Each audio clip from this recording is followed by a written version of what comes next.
Hey guys, in this video, I'm going to show you how to make these foam character cutouts from start to finish.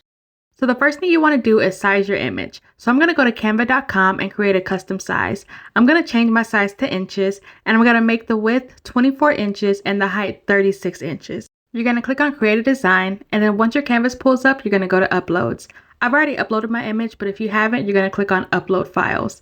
This is the image that I have, and I'm going to go ahead and add another page because I'm going to upload another image. Now, the reason that I made the canvas 24 by 36 inches is because the image that I'm going to print out is printed on that size poster. Next, we're going to go to elements and type in square. You want to select the square that's under shape. That way you can change the size. So the foam that I'm using is only 20 inches by 30 inches. So what I'm going to do is resize the square to be 20 inches by 30 inches.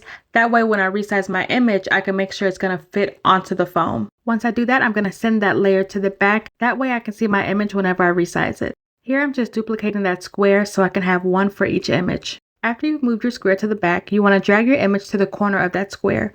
Next, you're going to toggle your arrow over the corner and you're going to drag your image up until it fits the size of your square. I went ahead and repeated that step with my other image as well. Next, you're going to click on that square you made and you're going to delete it because we no longer need that. Now that our images are resized, we're going to go ahead and download it.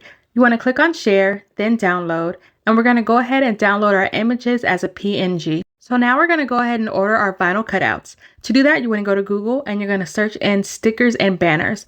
That's the website that I use to get my stickers printed out.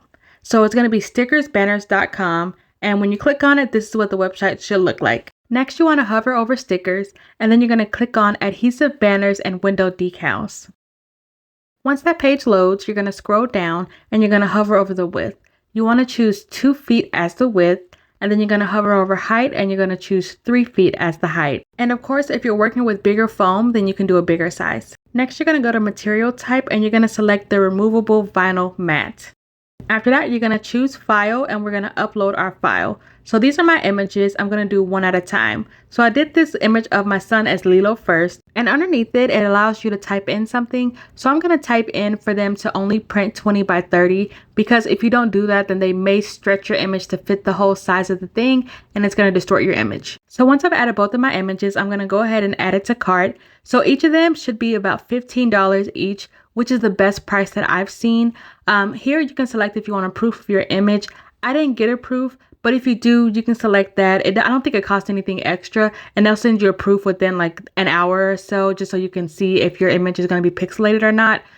Each of these were $15, and then my shipping was $14.95. So here's me unboxing it. These things came in like 2 days, guys. I do live in Texas, but the website does say fast shipping guaranteed. So this is what they look like. I think they look amazing. They're nice and clear, even though I didn't get that proof. I did get the removable vinyl sticker. So as you can see, the back has a paper backing to protect the sticker so it's not gonna clump all together before we can cut it out. Now your first step is gonna be to cut around your image. I'm using small scissors here, but I don't recommend that because it took me a long time to cut this out. However, with the stitch one, I use these big scissors and they cut really well. I got these on Amazon. They're in my storefront if you want them, but they cut so smoothly, y'all. But yeah, you just cut all the way around your image.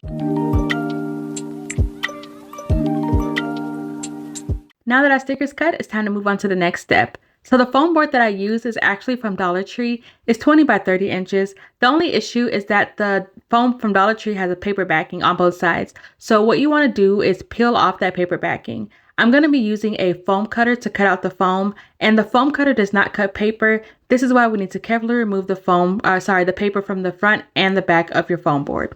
Once that paper is removed, it should look something like this. So our next step is to go ahead and add our sticker to the foam. So I'm taking something sharp to peel off the corners, but if you have nails, then you can go ahead and do that. I don't have nails, but I'm going to peel off a layer of the sticker, just the top, not the whole thing, because it's going to make it easier for me to position it.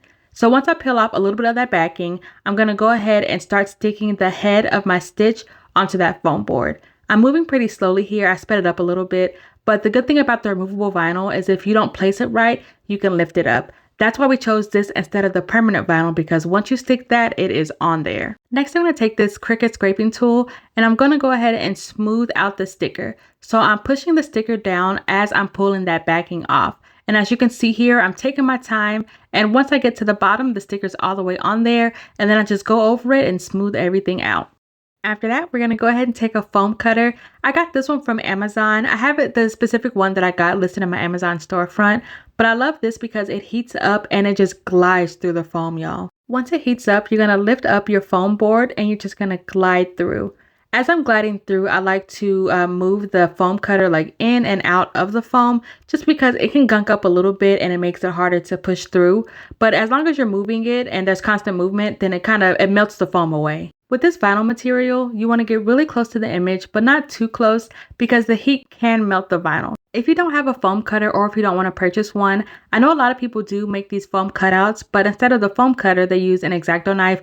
Now that does take a little bit longer and more elbow grease, but this foam cutter, I do recommend it, guys. It's amazing. If you're making these foam cutouts to stick to like a backdrop or a balloon arch, you can stop here, but these are going to be standing up, so I need to create some kind of stand for them. So I like to use my leftover foam board and cut off the corners. So the corners have a right angle, so that's going to make it easy to stand up. I need 2 corners per foam cutout, so I make sure to cut 2 that are relative in size for each one.